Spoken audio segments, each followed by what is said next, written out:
Ladies and gentlemen, sports fans alike, welcome to another edition of Bill Swerski Sports Talk Chicago, one of the couple, two, three best podcasts around. So sit back, grab yourself a cold one and a Polish sausage, park your keister in the French room, and listen to Bill Swerski Sports Talk Chicago. In Chicago, you know that all sports rock. The Bears, Hawks, Bulls, Cubs, and Sox. Pick your favorite, you can choose, as long as the Packers lose. For everything you need to know, it's Bill Swerski Sports Talk Chicago.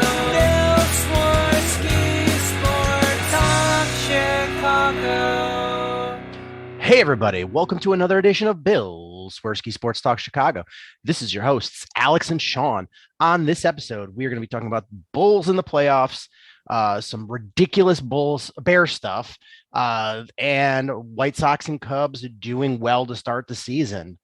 But first, I'd like to thank our sponsor, the Rockford Ice Hogs. If you're not familiar with the Rockford Ice Hogs, they're the AHL minor league affiliate of the Chicago Blackhawks. What does that mean for you? You get to see the stars of tomorrow today at family-friendly, affordable prices. The season is going on, so don't hesitate to go on over to icehogs.com, get yourself a hat, shirt, jersey, tickets, and more. Tell them Swerski Sports sent you. Alex, how are you doing on this game one of the Bulls in the postseason? You know, not too bad. This game has been kind of a roller coaster because as I'm talking right now, the Bulls have gotten back into it, and the way this game started has looked disastrous. But there's still a clear problem here. The Bulls are having a real tough time hitting their shots, and that has made a big difference because the Bulls held Milwaukee under 60 in the first half, and the way this game started, I didn't think there was a chance of that happening. And they made it a 6-point game at one point, but they couldn't get any closer. And now the Bulls, are pretty close right now. And if you're not going to match up well, I mean, let's be real. The Bulls do not match up well, size-wise especially. But you got to start hitting some of these shots if you want to stay in this game. I mean, right now, as we speak, it's the third quarter. It's a 5-point game. You watch them shoot threes, and it's cringe. Yeah, it is. And the Bulls are playing tough here. I mean, it's, a couple of things could go their way. And, this is a neck and neck game, but this is going better than I was worried about it going, but not as well as I was hoping it would go for. Somewhere in the middle. Yeah. I mean, you look at what's happened so far is they were down 9-0 right out of the gate. And you're like, oh boy, this is looking bad. And then I think there was one point where it was like 21-9 or 22-9, whatever it was, and now you sit here, the game is fairly close. You see this two ways. One, it could stay close, or two, Milwaukee's like, all right, we need to stop dicking around. Let's take control back again. And, I could see that going either way. I could really see it going either way. But if the Bulls had any chance to steal this one, they just got to shoot better. They got to finish. And I mean, it really stinks because Alex Caruso just clearly isn't right. And Zach LaVine isn't 100% either. And you figure that if both of those guys could be 100%, I still don't think you beat Milwaukee in the series, but that can make a big difference. And I mean, obviously Lonzo Ball makes a big difference too, but this is what you're dealt with and you're going to have to make the best of it because, those are the cards you're dealt with right now. Unless MJ's secret stuff finds his way to Zach LaVine and Alex Caruso, you're going to have to deal with them not 100%. Yeah. I mean, it is good that Milwaukee's not shooting well either. No, they're not. And I mean, I'm kind of waiting for them to fully wake up. And, I'm not trying to be a doubter and a cynic, but I mean, let's be real here. The Bucks are the defending champions and they're just a flat out better team than the Bulls. But if the Bulls can keep pace here, strange things can happen. Strange things happen in sports. If you keep the game close, all it takes is a few things to go your way and you could steal a game. But, the Bulls are going to have to hang with it throughout the rest of this game. And right now, Milwaukee, they hit a 3 and the Bulls just turned it over. So, we'll see how this goes. I know everyone's going to be listening to the show well after the game is over, but I just wish we had a better chance. I really wish we didn't match up with the Bucks, because what makes this even suckier is there's another chapter in the recent Wisconsin owning Chicago sports book that I really am not enjoying very much. Yeah, I mean, I don't think Milwaukee wins again the title. If that's any concept, I don't think so. I think they win the East. I don't know about that either. Who do you think beats them? Miami? The 76ers? I think either one of those teams could. I'm not saying that they'll stomp all over them, but I don't think Milwaukee comes out of the East, and they definitely aren't going to win it. I think the West wins it. Here's the thing I think. I feel like watching the Bucks this year, they were kind of just going through the motions. Giannis wasn't playing at his full level, and neither was a lot of the team.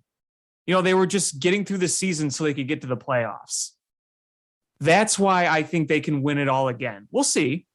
But one thing's for sure, the Bulls did not match up well against them. And, my hope for the series is that they could kind of make it like the Boston series of 17 or 09, where they won a few games and they actually gave themselves a chance to pull off an upset. I mean, right now, the Bulls just need to give themselves a chance. They're not going to get that chance by the talent on their team because Milwaukee's flat out better. That's fair. I just wanted them to make it a series. It's how you build off of it. If you get blown out, it's tough to build off of that.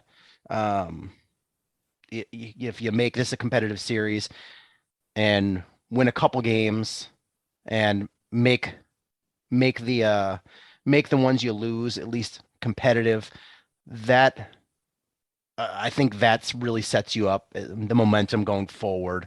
And obviously the front office needs a few tweaks on this team and add another big and need better 3-point shooting, that's for sure. I think the 3-point shooting will work itself out. But the interior defense needs to just get better flat out. I mean, if you add a shooter, I'm not going to be upset about it, but the interior defense is what needs to get better. Well, yeah, I mean, that's a disaster. But you add momentum if you can make this team or this series competitive.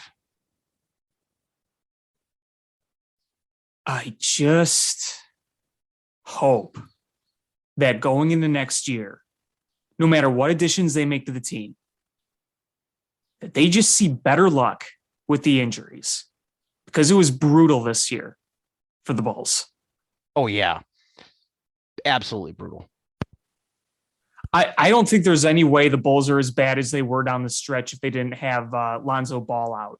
If Lonzo Ball was part of that team and he was fully healthy, the Bulls definitely finish higher than the 6th seed. I will stand by that opinion. And how is Zach LaVine a superstar that just doesn't get the calls? No, he doesn't. He's not. He's really good, but he's just not quite that level. I mean, they just called a charge on him on a fast break. That was awful. That was a terrible call. There's no way that guy gets down there and establishes himself and draws a charge on a bang bang play. Like, just doesn't happen. Sorry, bad officiating. It's also frustrating that they can't finish some of these layups. Can't finish layups, can't shoot threes, can't hit a dunk. You dunk. Dunk. Instead of a dunk, they get a double doink. Oh. Oh. So yeah, I mean, we'll have more on the series next week, just because really we're recording this.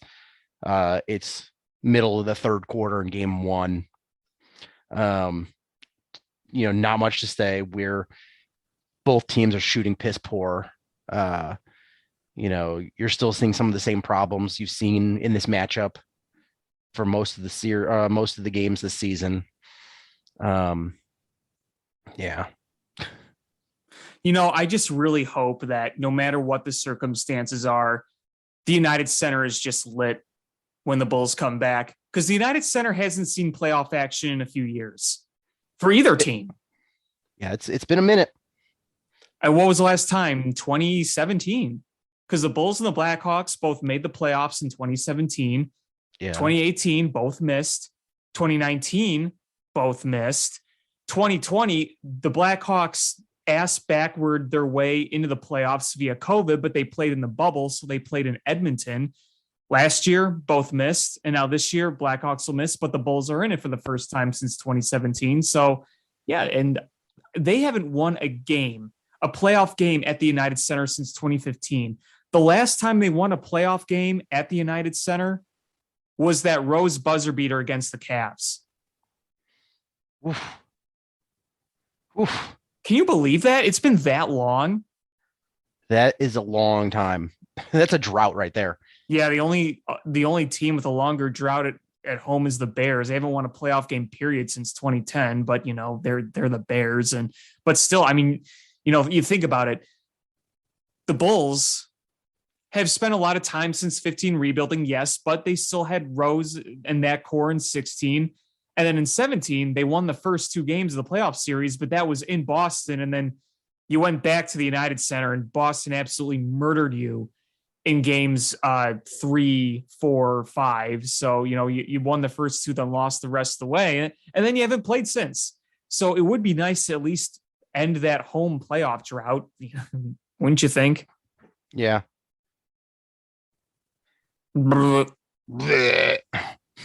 Get on those puking stilts. If it's like a 30-point game and the Bulls are down in games 3 or 4, you should just go to the United Center on your puking stilts and just storm the court, get on your stilts. Blah, blah, blah. Hey, did you see that? Like, I don't know if it's the same lady or it's two different ladies. One tried to glue themselves to the floor and then the other chained herself to the basket or whatever. Did you hear about that? No, I didn't. So this lady, I think this was yesterday. She was at the Timberwolves game. She was protesting the owner of the Wolves for some reason. I don't remember the exact reason, but she during a TV timeout, she went down and chained herself to the base of the basket. And then the week before, a woman glued her hand to the floor. During TV timeout, her hand was stuck to the floor. So you had all these crew members trying to get her unstuck during TV timeout. Huh. What kind of glue are you using that bonds that fast that your hand is glued to the floor? Yeah, I don't know. It had to be super glue or Gorilla Glue or something. It wasn't Elmer's glue, that's for sure. I mean, I've never used Gorilla Glue. Does it dry that fast? I don't know. I'm not really a Gorilla Glue user either. I just know Gorilla Glue is more hardcore than normal glue. Is anybody that listens to this show, if you're a gluologist, an expert at glue and glue theory, can you let us know what glue you need to use? And I imagine super glue would work, but it comes in that little tiny tube. Was that lady running out with that little tube and fiddle and getting enough glue on there to glue it to the floor? Yeah, I don't know. I mean, if anyone has a PhD in gluology out there, please enlighten us. You run out there and you got to pierce the end of the super glue and then put the tube on it, and you're squirting it on your hand, but there's only a little bit in there. That just doesn't seem practical. Well, I was I was at one of my old favorite childhood hobby shops. Me and my buddy went, and we we like looked at trains, model trains, because we were both really into that as a kid. And then, like just some like regular like plastic models that you paint and you assemble, whatever. And there was a Titanic model. It's like, oh, so I'll do one of those. And you use like it's like a tube of like clear glue, and we got a tie game. Wow.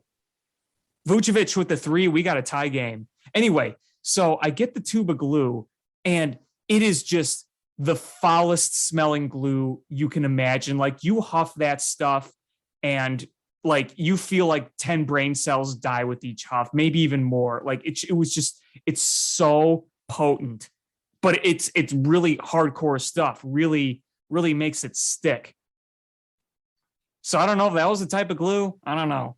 Though I'm not sure if maybe the woman just bought a Titanic model kit just so she could glue herself to the floor. She's got double-sided tape. She's got fly trap paper. Goes down there peeling off the tape and like just putting on the back of the hand.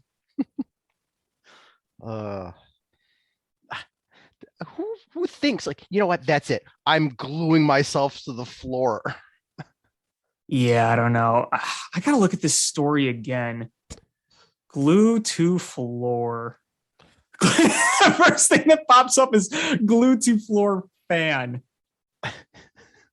And how does somebody chain themselves? Like, don't they check you for chains when you go into the stadium? That's exactly what people were asking. How did she get a chain in there? Like at United Center, you have to go through metal detectors. And my Apple Watch, which goes through the airport security perfectly fine, set off the metal detector at the United Center. Mine did too. So it's not like, I mean, unless you've got like those plastic like raver chains that or something. I'm pretty sure it was a chain.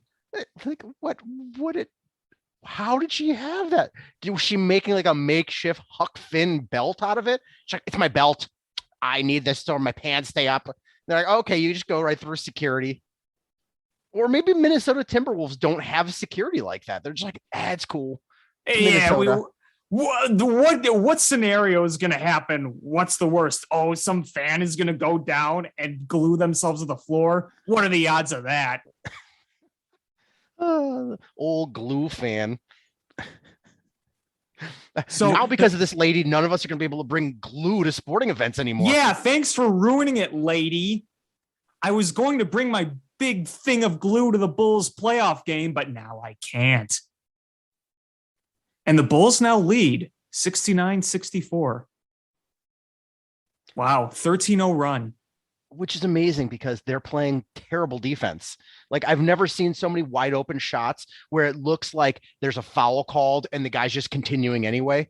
You're like, wait, why is there nobody on that side of the floor that the shooter's on?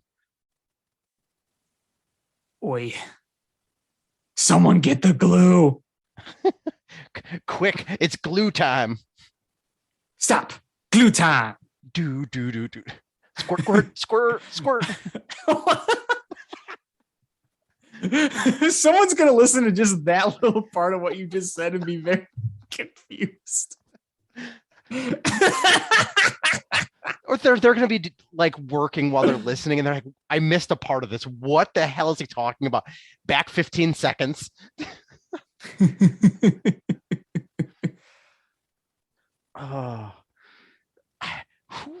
Is there a picture of the glue lady? Yeah, look it up on Twitter. I'm looking it up now. Glue fan. Glue fan. Somebody posted this side by side with the glue fan in like a Renaissance painting with like a lady with like the same like facial expression and pose. Because you can find any like Renaissance medieval painting that has just like an excellent like facial expression that matches something.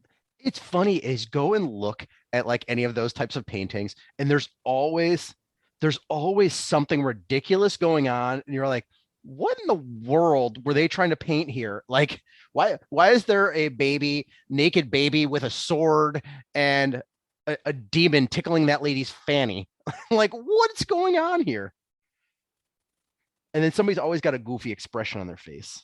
Always. Oh wait, like I think Renaissance paintings were just ahead of their time. Like somebody saw into the future. We're like, we see these things called memes. We're gonna get ahead of the game by a few hundred years. My favorite one is the one they always use for like suburban Philly guy and just what it is like it's hard to explain if you haven't lived in Philly at some point because there's like an area of Philly, it's called Delaware County, and it's just like super white trashy. And like I don't know if you watched that show, Mayor of Easttown. I heard of it. With Kate Winslet. Like it's just like where it's supposed to be, and it's super white trashy. They've got their own weird accent. And you know, there's like one of the favorite restaurants there is sandwiches from the gas station convenience store called Wawa. And like anytime you go at like in the evening, there's always somebody using the outside garbage can as a table to eat their food. So it's just it's a wild place. Well, it's even wilder on the Timberwolves court with people gluing themselves and people chaining themselves, apparently. Who would have thought? Glue fan. If what happened? Oh, here we go. Glue girl. Glue girl, that's what they're calling it. That is what the hashtag is. Well, makes sense. Oh my God. She looks totally like a glue girl. If you were to conceive the term of a glue girl, that's what it would look like, apparently. Glue girl's the new Karen. Glue Karen.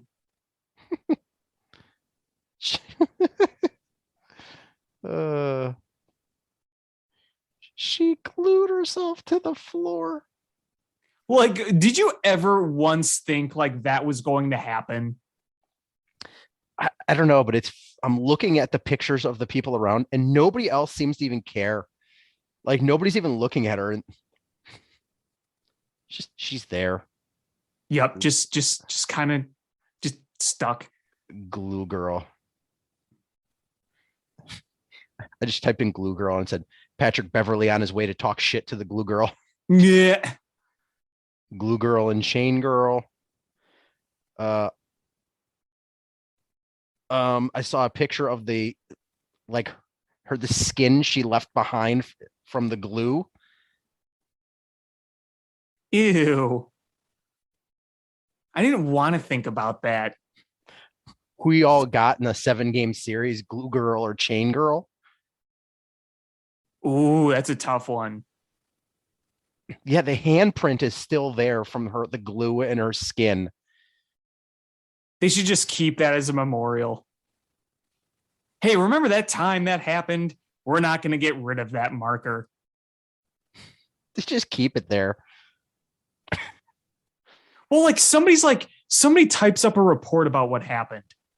How do you woman glues hand on court? Like that was typed out somewhere.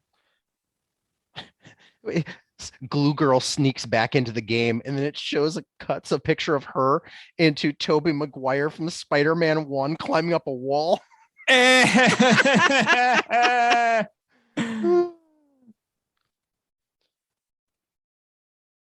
Oh my goodness.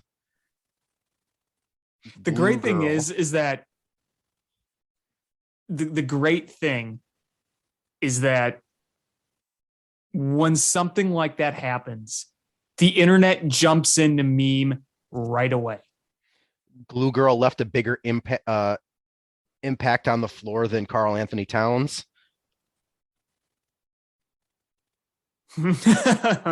Oh man.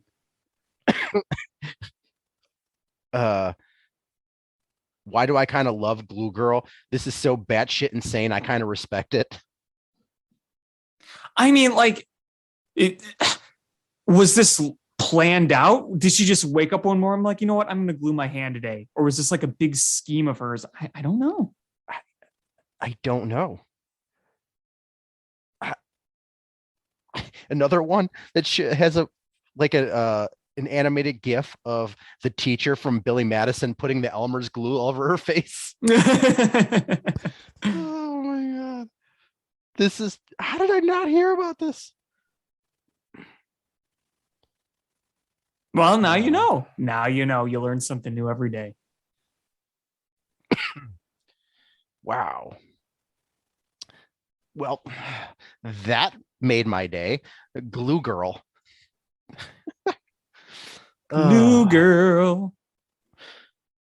But I want to shift gears a little bit. I didn't really have anything Bears I wanted to talk about. Like, we are in the middle of arguably the biggest lull in the NFL right now.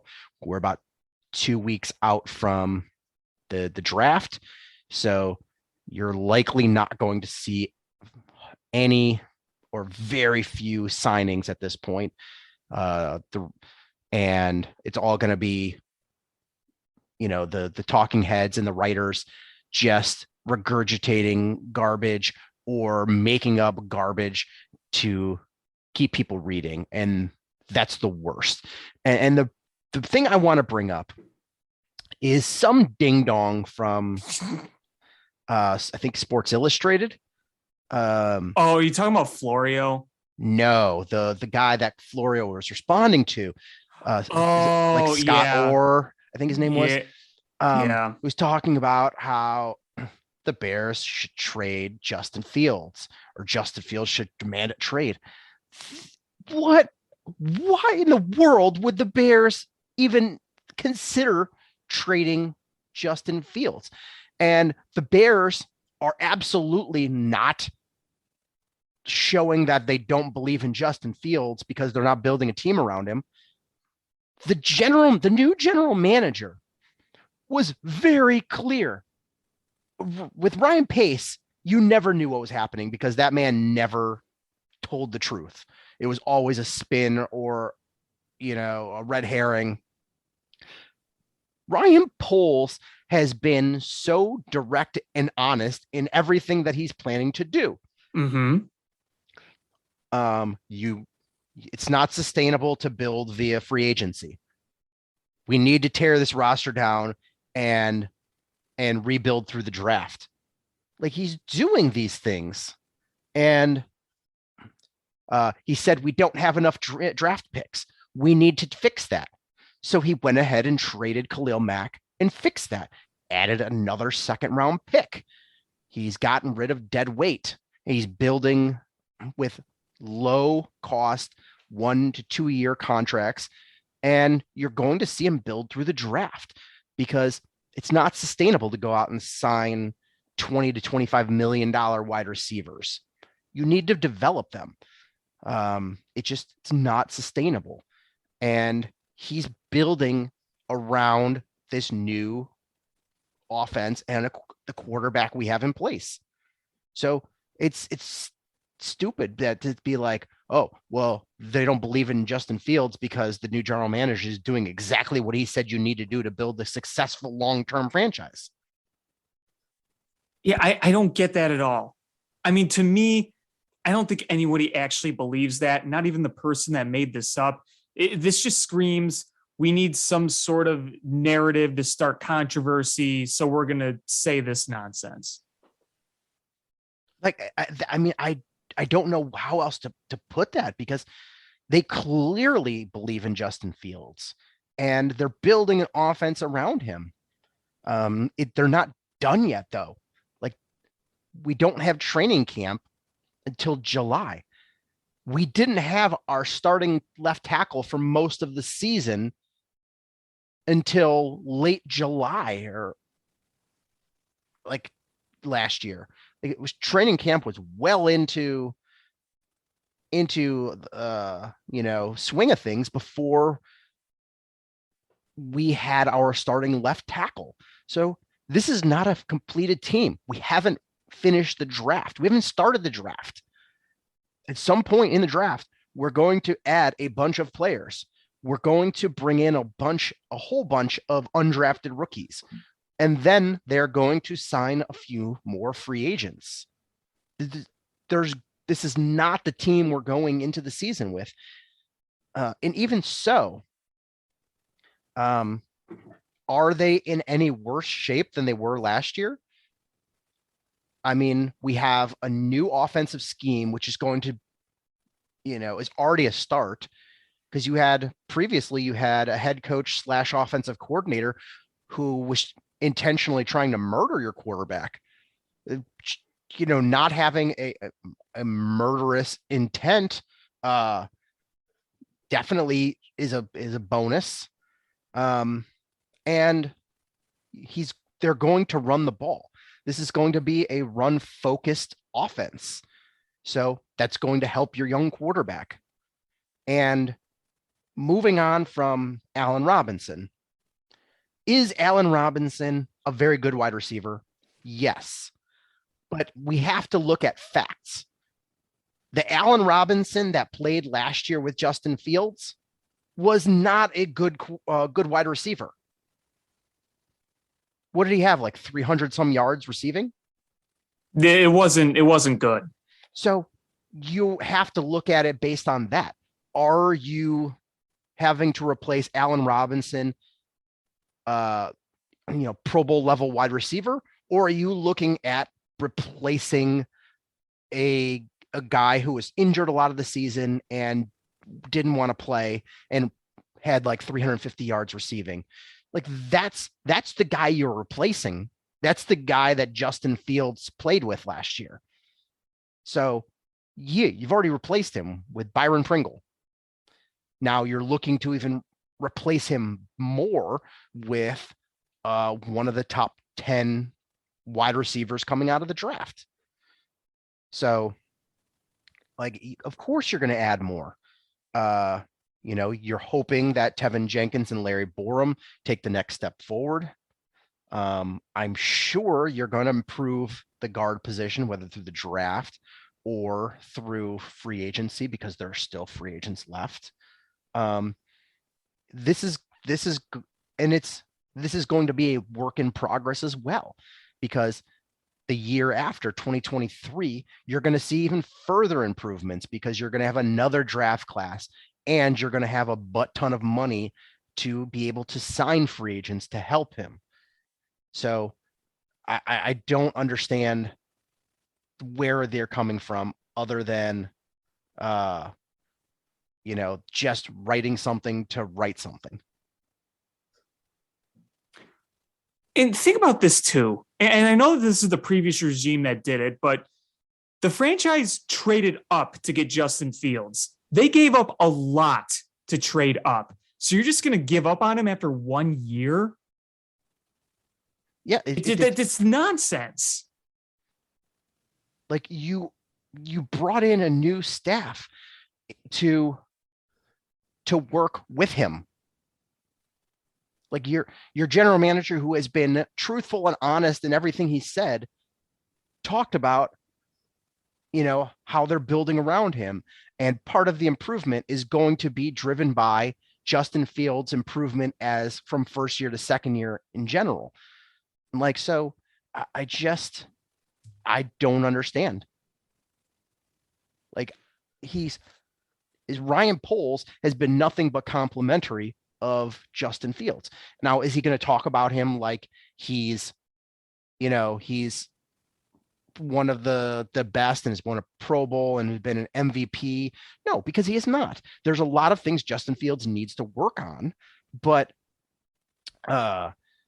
it's also, you look at some of the things that he has done. You look at the accuracy he has as a downfield passer and the athletic ability he has that didn't get utilized.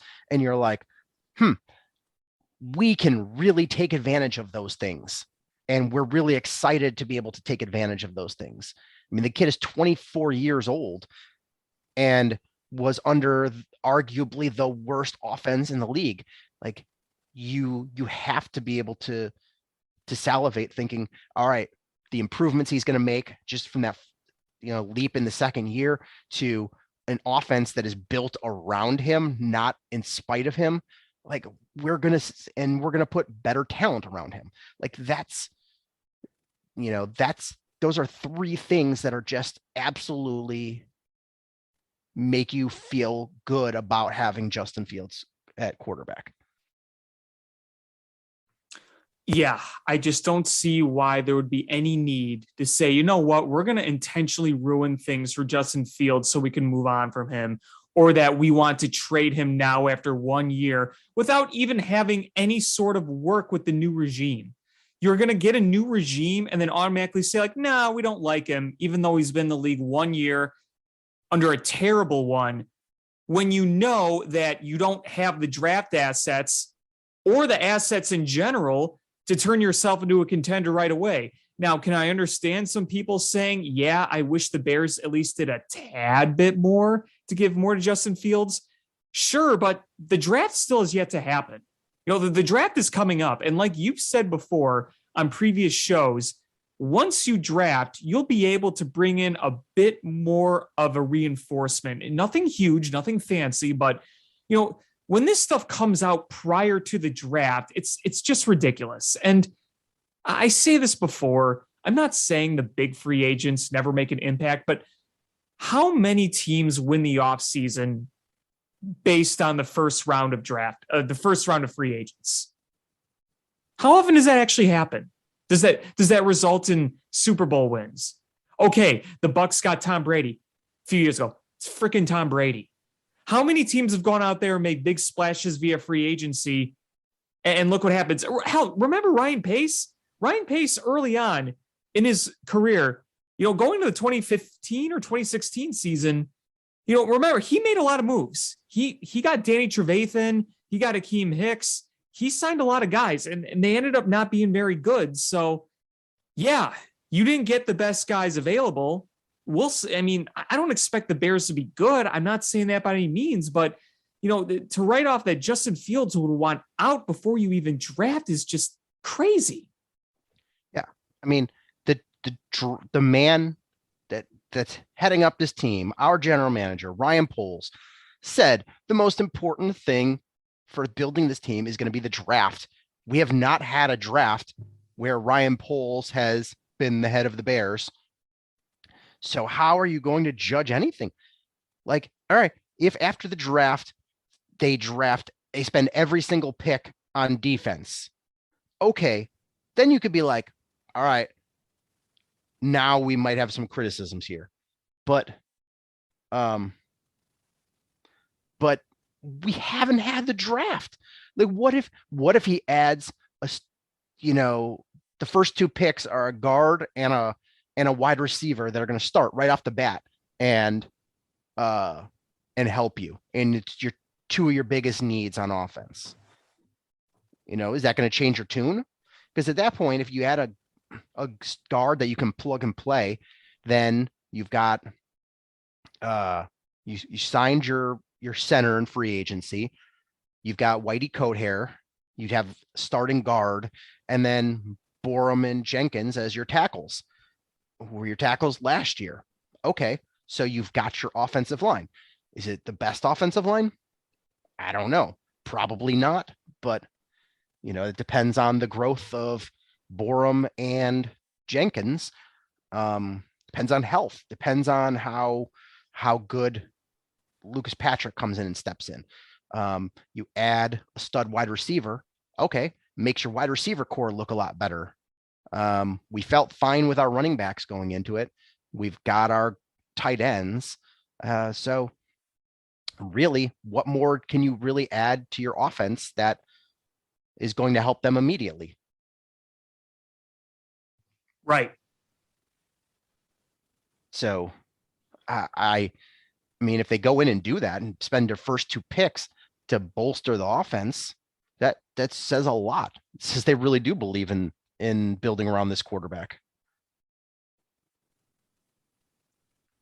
But they want to trade him. They want to get rid of him. They're out on him. Yeah, they're done on him. Like, what are they going to do? Have Trevor Siemian be their quarterback this year? Totally, man. Super Bowl bound. Trevor Siemian, the former Bronco great. And let's just say, let's just say hypothetically that Ryan Poles went, you know what?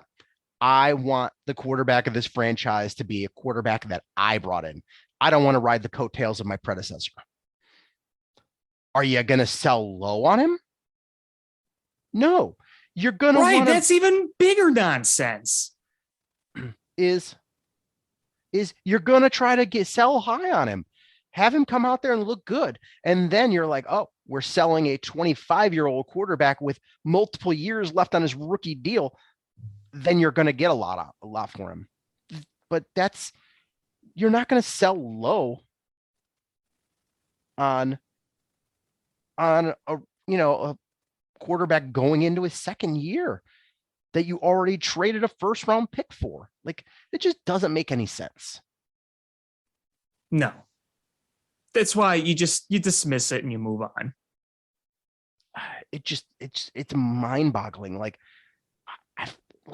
I get trying to write some troll quick clickbait articles, but at some point, why in the world are major media outlets allowing people like this to represent them? Controversy clicks.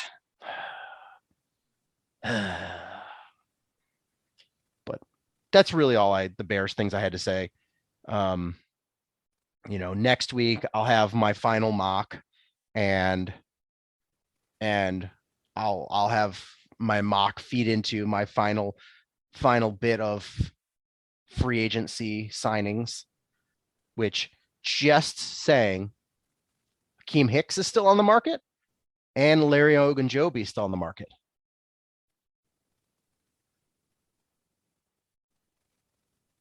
Do you bring back Akeem Hicks?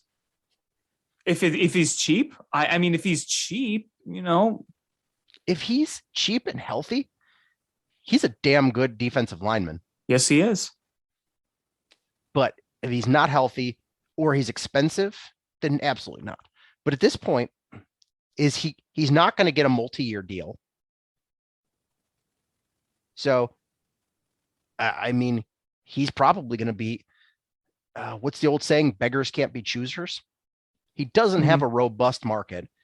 Nobody's going to know him and his health as good as the Bears because he was in their building the last several years. So, you know him the best. And now any sort of negative feelings he has towards the organization were clearly towards Ryan Pace and Matt Nagy, who are no longer part of this organization. So, right. Any bridges that were burned were bridges that are no longer there. So I mean, is it a good probability that he comes back? No. But is it in the realm of reality? Sure, why not? I mean, you're better with Akeem Hicks, a healthy Akeem Hicks, than you are without him. No, you're right. You're right. I mean, even if Akeem Hicks isn't what he once was, if he can at least play on the field, at least you have him on the field, it automatically makes your defense better, makes your defensive line much, much better. Because even if he doesn't have the physical strength to do exactly what he did before, he's a darn smart football player, and that benefits you greatly. Yeah, and if he's healthy for the 2 Vikings games, that's he usually hands you a Vikings victory. Yep. Because he just shuts down their run game completely. But absolutely. I mean, you saw those games against Dalvin Cook. Dalvin Cook could get anything going. Yeah. So next week will be our, let me look at a calendar here. That's a map, not a calendar. Yeah, so next week will be the last show we have prior to the draft. So I will have my final mock draft and final predictions of free agency for the Bears, and it'll be fun.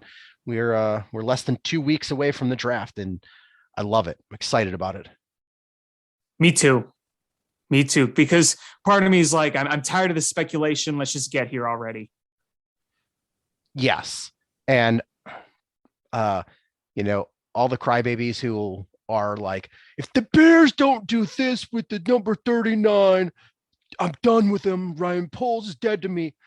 And all of them will shut up once they draft because they'll just be so excited that the draft's over and we have new players. And we'll go from there. Bears draft kicker with their second pick. Their first pick in the second round. Bulls draft a kicker, and then they'll draft a punter. Oh my God. People would lose their minds. I'd just be like, well, we'll go with 60-yard field goals every time. Trust the process. Hashtag trust the process. All right. So should we head home here with some baseball? Yep. The Pittsburgh series didn't play out how I'd hoped, but this Cubs team is still fun to watch, and they're still better than I was thinking that they were going to be coming into the season. Well, their offense, it's good news, bad news. Good news is that they're putting the ball in play. They got the highest batting average in baseball, and they have the highest OBP in baseball. That's the good news. You know what the bad news is? They are grounding into double plays like crazy. Yeah, they are. They need to square up the ball a little more. The fact that they're making contact, okay, that's good, but their ground ball rate's the highest in baseball. That's why, no surprise, they're grounding a lot of double plays.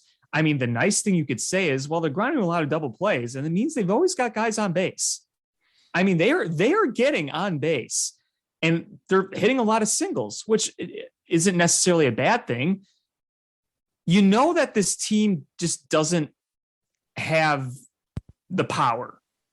It doesn't have a slew of home run hitters. You have Seiya Suzuki, who continues to just impress.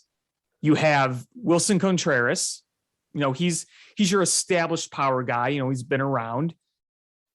And then, Frank Schwindel and Patrick Wisdom, and then I guess Ian Happ, but, outside of the Colorado series, Wisdom has really struggled. So let's hope the Colorado series gave him some confidence. Schwindel's been hitting the ball decently, but he's not slugging. He's not driving the ball. And then Ian Happ has been kind of doing the same thing. The guy's got power, but we've seen him elect for more singles and getting on base, which isn't necessarily a bad thing. I'm just saying he's not hitting the ballpark a lot. And then you have the very opposite of power hitters in Nick Madrigal and Nico Horner, and then Jason Hayward, and Jonathan VR can pop one out every now and then, but he's not a 25, 30 home run guy typically. So you don't have a lot of power mixed in there, which the one frustrating thing about the offseason, I'd say, is I just really wish they had a left-handed power hitting bat. That's just one thing I really think they could use right now. But, the fact that they're putting together these good at-bats and they're stringing together hits, it's good to see. Yeah, my concern isn't so much on the offense. It's this starting pitching rotation is so thin that we're really relying on guys to not have any stinkers. And Kyle Hendricks showed up start number 2 with a stinker. Awful. I mean, he was basically just throwing gopher balls out there. And Stroman had a stinker in his second start. One bad inning, unfortunately. Yeah, one bad inning, but you can sort of justify that one because it's in a high altitude hitter's ballpark. Hate that place. Against actually a pretty good team. But Kyle Hendricks did it against the goddamn Pirates. Yeah, one of the worst teams in baseball. And so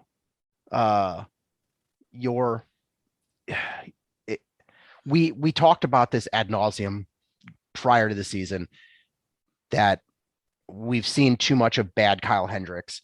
And we were hoping that after that first start where he was excellent, that maybe our worries were placated, but I don't know. In start number 2, that worry is still front and center for me.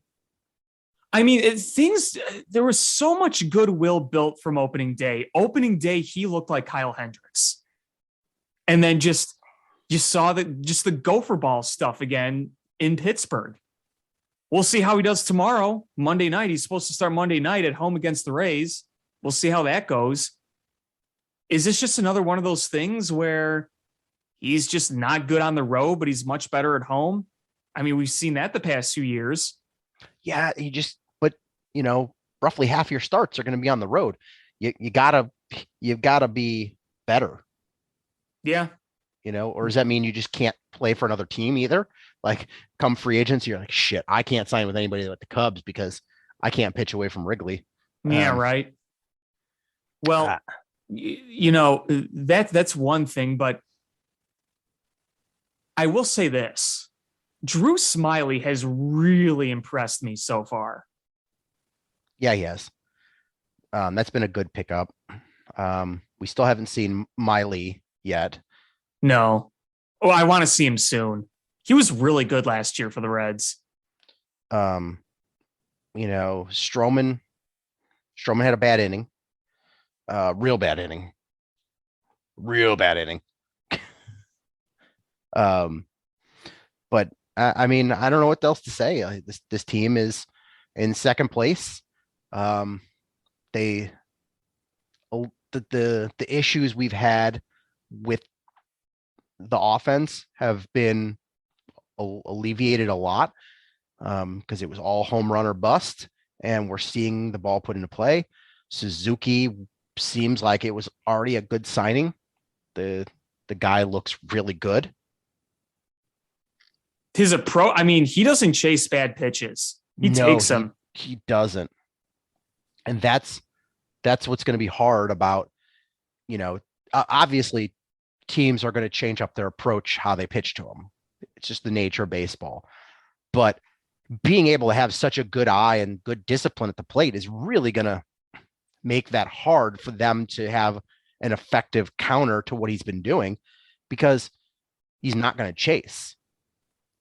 He's not going to chase bad pitches. So you're going to have to get him out with stuff. And, maybe he's got a kryptonite that there's, doesn't hit curves well. So you got to throw a lot of curves in the zone. But you're going to hang one eventually if you do that. And that guy can put it out of the park. So, it's going to be a fun cat and mouse game because he's a really good hitter. Yeah, it's been fun to watch on that aspect. If you want to know what my biggest concern is right now with this team, I mean, there's obviously multiple, but the middle relief pitching has been pretty damn bad.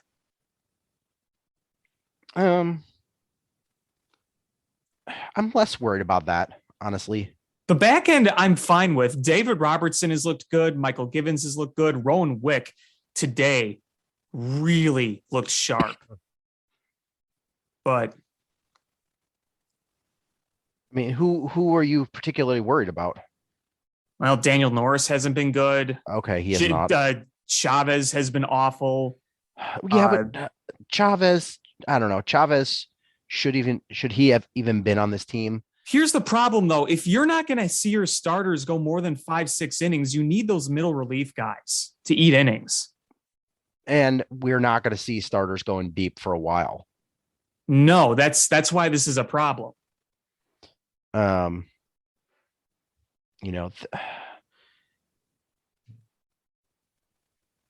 mean, I don't know. I guess I'm less concerned about that. It will be better, I think, when Miley and Alzolay come back. When they come back, you're not relying on Leiter to come in and be a starter. Yeah, he was kind of thrown to the wolves because, I mean, his first time through that lineup, the Rockies lineup, he actually looked pretty good. And then second time through, they kind of picked up on him a bit. I mean, as far as middle relievers, though, Keegan Thompson has been good. Yeah, no, he's been very good. Him and Scott Effross and the new guy, Roberts, like he's been, they've been solid. Yeah, but you're going to see some things a little differently once, Leiter, I feel bad for. That guy just got picked up, and they're like, "Oh, hey, you're starting in Colorado," and he wasn't even a good minor league pitcher, and you're gonna, you're really through. I mean, that was conceding a victory right there. You're just like, oh yeah, we're not gonna get this, and the bats kept you in the game, or tried to claw you back to the end of the game. But honestly, when you announced him as a starter, I think you kind of conceded that victory. Yeah, that's why losing Friday night was frustrating.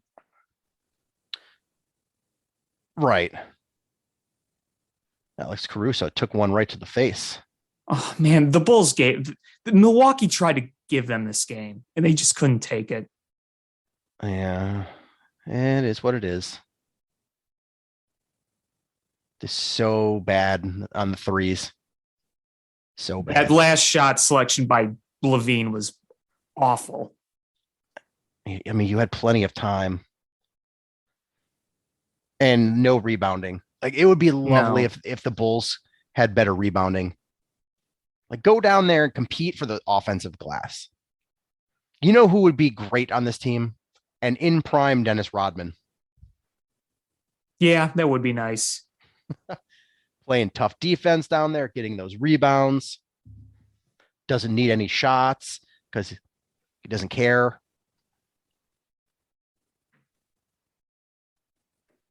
Oh well. But the Cubs offense is coming to play. So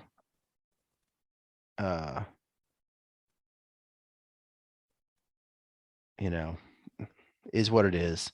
And you wind up with a split in the series against Colorado in Colorado. So that's not so bad, really. No, a split, honestly, all things considering, playing there, I'll take. Yeah, I mean, the Friday loss was tough. Yesterday was going to be a loss. You get the win today. Now it's going to come down to how do you play against the Rays? The Rays haven't looked all that great so far, but they're still really good. They're a good team. But you know what? It's one of those teams, is those teams that build from through their farm system and don't spend a ton in free agency. Those teams they don't have a lot of room for error.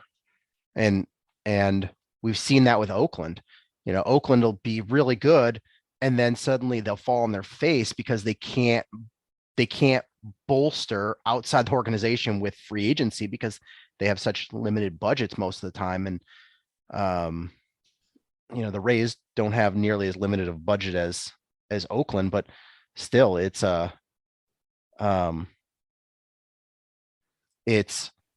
they're not going out and signing big time free agency.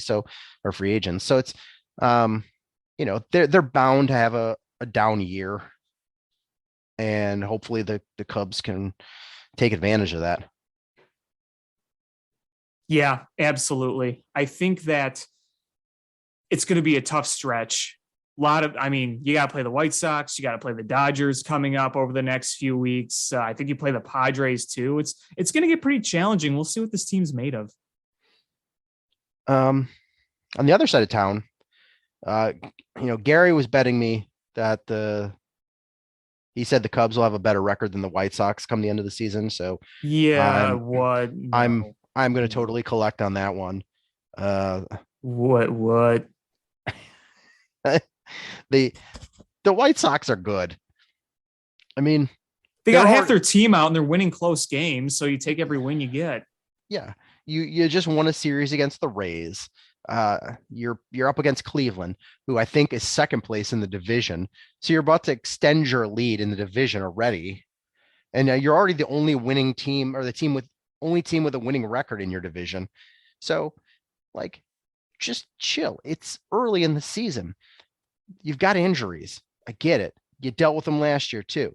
Get them out of the way. Get your injuries out of the way now. Come back healthy. You've got an offense that's, a murderer's row.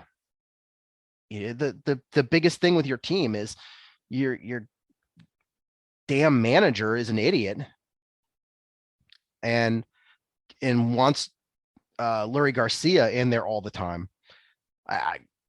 I just wish my wife loved me as much as Tony La Russa loves Lurie Garcia. It was kind of like Taquan Mizell for Matt Nagy. Or what was his face? Quenville, the defenseman he played. Was it Michael Roosevelt? Michael Roosevelt. Yeah. Old man Michael Roosevelt. Loved him some Michael Roosevelt. Yeah, so I don't understand it. You're taking at bats away from people. Like Berger deserves more at bats. You need to make sure that Vaughn is getting more at bats. Like, stop with your nonsense. Like, how? The thing that boggles my mind is, can you imagine being the GM of the White Sox, Rick Hahn, and going, man, I put together this awesome team.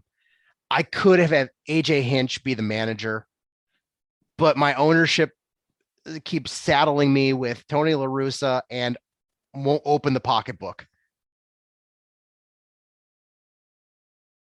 Well, I mean, either way, they're still winning. They're still winning. They're still winning. They have half their team out and they're still winning. Yeah. Imagine this team at full force. Who's going to beat them the way they're going? I mean, there's some good teams out there. There's some real good teams. There are. You've got this murderer's row. Tim Anderson's batting .400 with over a 1,000 OPS. Luis Robert hasn't even started catching on yet. He's having a tough season so far, but still, he's going to catch on and he's going to clobber it. You've got Jose Abreu, who was just MVP recently. Yasmani Grandal, Eloy Jimenez. Like, those are your top 5 hitters. You're going to have Pollock out there sooner rather than later. Berger is playing really well in place of Moncada. Harrison needs to be out there more. Vaughn wasn't even in the lineup. You've got Sheets playing DH. Like, I just don't understand. I just don't understand the way that Tony La Russa, like, how in the world does he make these lineups? I don't know. I mean, what's nice for the Sox is that this past week, their pitching has been what's getting it done. Because the series against the Rays, they haven't exactly put up a bunch of runs, but they've scored enough. They've pitched well enough to take the series. So, and again, that's shorthanded. So, Dylan Cease looks incredible. So I mean, even Vince Velasquez didn't look bad today.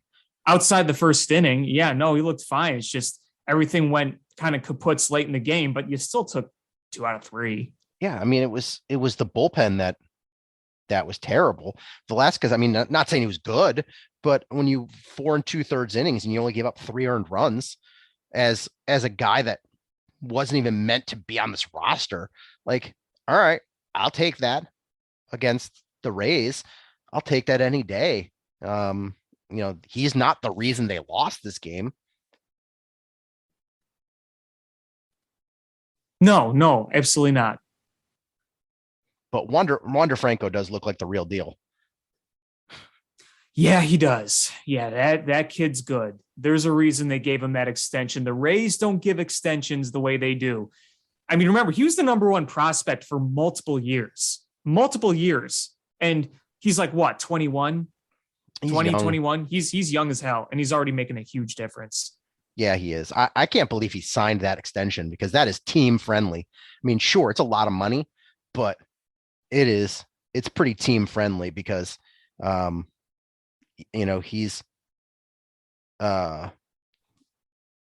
gonna be a stud.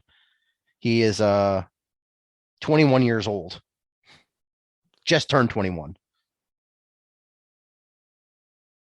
Incredible. I mean, when you're that young and you're doing this already, when you get that kind of lengthy extension and like you're just turning legal to drink, you know you're doing something right. You know you're pretty damn talented. Yeah, I'm sure you were in the same boat as me when you turned 21. Like you're like, I want to go out and spend a bunch of money and celebrate, but then you had to be realistic. You're like, I don't really have a lot of money to spend because I'm 21 and I'm broke. Wander Franco is just like, whatevs. I'm rich, biatch. Must be nice, right? Boy, if I had that money when I was that age, whew. I would have done all kinds of stupid stuff. I don't know. Bought yachts, bought Lamborghinis, bought mansions. But I mean, I just don't. The White Sox, the injuries, the guys will get healthy. They'll get healthy. They're not like season-ending injuries. Guys will come back. They're already in first place. It's a weak division. You'll be fine. You just need to worry about making sure that you're competitive come postseason. Because we keep bringing this up, but baseball is a weird sport because the regular season is this marathon and then the postseason is a sprint, and you have to be good enough to finish in the top couple teams in the marathon and then be the best at sprinting in order to win the World Series. And, I think this team is good enough to be able to coast into the postseason. It's staying healthy and staying on point come playoff time because, your stars need to come out at that point. Yep. And that's the reason you brought in your drunkard managers is to manage in the postseason. Well, you hope that gets better at least. I mean, you just don't want that to hold you back because you got a hell of a team right now, and you're 6-3 right now, regardless of the injuries and everything. You're still 6-3, and Tim Anderson continues to just hit everything he sees, and I think you just got to enjoy the ride for right now. There's going to be hiccups. There's going to be some rougher times, but in the end, I don't see them not winning the division by at least 8 games this year. People are saying, oh, what about the Tigers? No. Do you really think the White Sox are going to let the Tigers win the division this year? No. The White Sox are just so much better. The Tigers are on the rise. Don't get me wrong. Spencer Torkelson's a beast. And I mean, the Tigers could be a thing very soon, but they're not at that level yet. I mean, people are already, losing their minds, and the White Sox are 6-3. If they keep that pace up, what is that, like 100 and something wins pace? Yeah, about. Yeah, I mean that's what. So that's yeah. So if you have 9 games, I think it's 108 win pace. So I would take that. That's if you win 108 games, you're going to win your division by 30 games.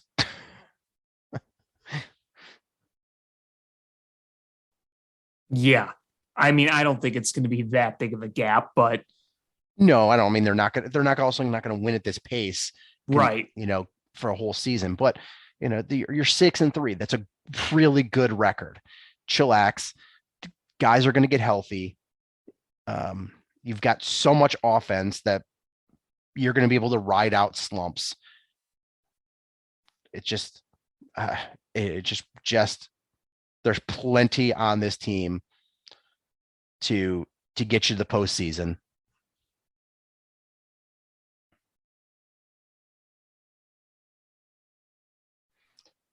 I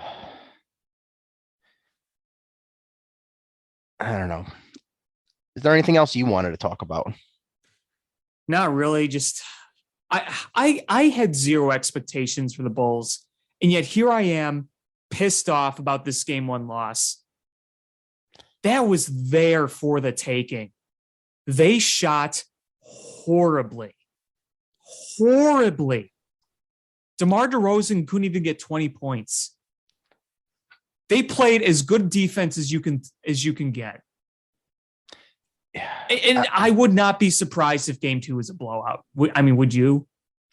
If they play like this, you're not going to hold the Bucks to as poor shooting as you did in this game. And this was right. And this wasn't a difference between winning or losing the series. It would just be nice to have a win. Because if you were going to steal a game, this felt like the game that you were going to steal. Is there a stadium called Footprint Stadium? I have no idea. Yes, the Suns play in Footprint Center. That's a terrible name for a stadium. This goes back to what we talked about a couple months ago, is there's not a lot of good stadium names anymore. No, there really isn't. There's some weird ones. There are ones that just don't fit. I would be all for, Soldier Field is great. And I would even be pro a new stadium being called George S. Hallis Stadium. But Footprint Center is a terrible name. Didn't the Dolphins used to play in a stadium named after underwear? Like Fruit of the Loom Field or something dumb. Fruit of the Loom Field. I was like, hell yeah. BVD Stadium. Just stop having dumb names for your stadium. It's never going to stop now. No, it's not. And Dasani Water Field at George S. Hallis Stadium, my friends. It's proportional for every time a college bowl game gets a worse name, and professional sports stadiums we got to step it up a notch. We can't let them just run away with the stupid names. My wife comes in when I'm watching college football, bowl games. She's like, "That's not a real name, is it?" And I was like, "Yes, this is the Chick-fil-A Bowl." She's like, "That's so stupid. Why is it called the Chick-fil-A Bowl?" You have any sponsor now for any of these bowls? Tostitos Bowl. There was the days you just had Rose Bowl, Orange Bowl. Now you got Tostitos Bowl, Fiesta Bowl, Chick-fil-A Bowl. Is there a Walmart Bowl? There should be a Walmart Bowl. Insert corporate name here Bowl. I mean, it's basically what it is. Yeah, I mean, there's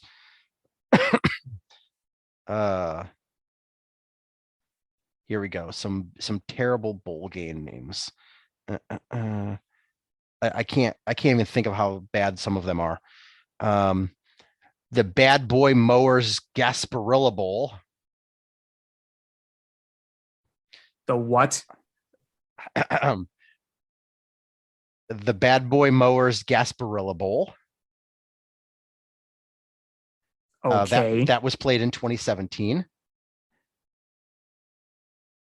The Poolin Weed Eater Independence Bowl. The Wheat Bowl. The GalleryFurniture.com Bowl.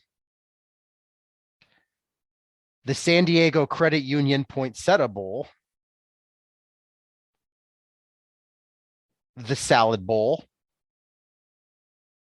I like that one. The Cherry Bundy Tart Cherry Boca Raton Bowl. The fuck? The EV1.net Houston Bowl. The Rose Bowl game presented by PlayStation 2. The GoDaddy.com Bowl. The Raycom Media Camellia Bowl. TaxSlayer.com Gator Bowl. Crucial.com Humanitarian Bowl. The ServPro First Responder Bowl.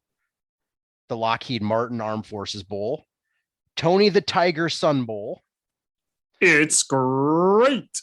Zaxby's Heart of Dallas Bowl. Makers Wanted Bahamas Bowl. Popeyes Bahamas Bowl. Boise Bridgepoint Education Holiday Bowl. Battle Frog Fiesta Bowl.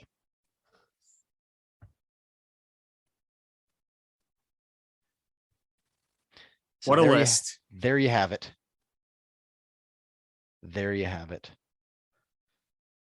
But I think that's going to do it for this episode of Bill Swerski Sports Talk Chicago. I want to thank everybody so much for listening. Please hit subscribe however you listen to podcasts, whether it's iTunes, Stitcher, YouTube, Google Play, Spotify, etc. Follow us on social media at Swerski Sports, Facebook.com/Swerski Sports, SwerskiSports.com, or ShyFanPat2, Alex on Twitter, or AlexanderJPatCreative.com for all the cool stuff Alex does. And again, thank you guys so much for listening. And until next time, bear down. Cubs win! What a lucky break! The good Lord wants the Cubs to win! We thank Ditka and God for all they have provided. Cubs win! Cubs win! Cubs win! Oh, I don't want her. You can have her. She's a Packer fan. She can't fit in my van. And she looks like Remember, New Yorkers, smoking crack is not legal on the plains. Bears 31 to -7. The Bears. Oh, when the Bears go bearing down